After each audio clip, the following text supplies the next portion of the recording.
L'ospedale San Francesco di Nuoro è al collasso, numerosi pazienti non possono ricevere le cure di cui necessitano a causa della carenza di medici.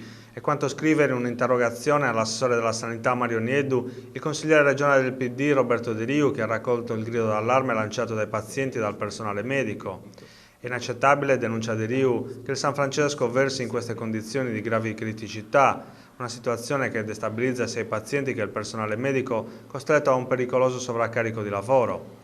L'esponente DEM evidenzia come le principali criticità riguardino l'assenza di 9 medici nel pronto soccorso, ancora senza un direttore, la mancanza nell'organico complessivo dell'ospedale di 130 medici, più altri attualmente assenti in quanto positivi al Covid-19, la presenza nel nosocomio di 17 pazienti positivi al virus, 2 dei quali ricoverati in altri reparti per mancanza di posti in malattie infettive. Inoltre, sottolinea De Riu nell'interrogazione, la chirurgia generale a causa dello stato di emergenza non ha ripreso e non può riprendere con l'attività programmata. La grave situazione del San Francesco è nota da tempo, ma la Regione ha finora mostrato solo indifferenza, conclude De Riu. Senza interventi urgenti e concreti lo stato di emergenza è destinato a peggiorare, non si può giocare con la salute dei cittadini. Nell'interrogazione il consigliere De Riu chiede all'assessore Nieddu di mettere in atto azioni indispensabili per risolvere la grave situazione. Sulle criticità del San Francesco interviene anche la deputata del Movimento 5 Stelle Mara Lappia.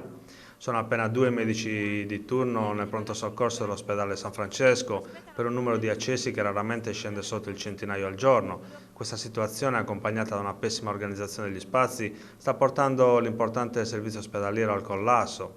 La deputata Lappia, per restituire al pronto soccorso la piena operatività, è pronta a chiedere al sottosegretario alla difesa Giulio Calvisi l'invio a San Francesco di medici militari.